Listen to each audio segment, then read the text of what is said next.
Museum বা জাদুঘর শুনলেই আমরা ভাবি পুরনো রাজা বাদশাদের ঢাল, তলোয়ার, মুকুট কিংবা পুরনো সব আসবাবপত্র। আর এখানে আছে বন্যায় এবং নদী ভাঙনে চরাঞ্চলে মানুষদের হারিয়ে যাওয়া সব জিনিস।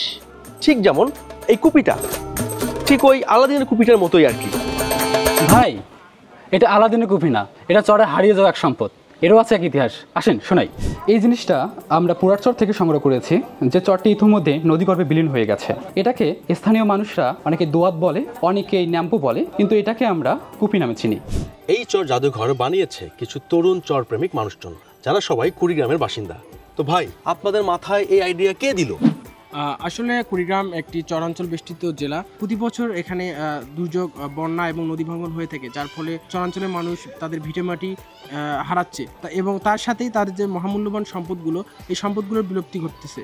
আমরা এই স্থানীয় তরুণরা মিলে চরাঞ্চলে হারিয়ে যাওয়া সংস্কৃতি, ইতিহাস, ঐতিহ্য বা সম্পদগুলো আমরা এখানে সংরক্ষণ করতেছি। এই জাদুঘর দেখতে কি কোনো টিকিট কাটতে হয়? না ভাই, এই জাদুঘর দেখতে কোনো টাকা লাগে না। এটা প্রতিদিন সকাল 8টা থেকে বিকেল 5টা পর্যন্ত খোলা থাকে। এটা সবার জন্য উন্মুক্ত। আমরা এখানে কিছু নদ নদীর পানি রেখেছি, তার মধ্যে একটি হচ্ছে হলহলিয়ান, যে নদীটি এখন মৃতপ্রায়। এই যে হাত পাখাটা আমরা দেখতে পাচ্ছি, যেটা চরে ব্যবহৃত হতো, যার বয়স প্রায় 40 বছরেরও বেশি।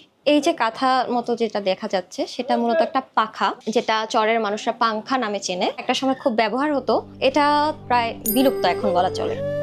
এখানে প্রতিটি উপকরণের সাথে মিশে আছে চরের মানুষের জীবনের গল্প, যার অধিকাংশই আজ হারিয়ে গেছে। এর পেছনে দায়ী করা হচ্ছে জলবায়ু পরিবর্তনকে।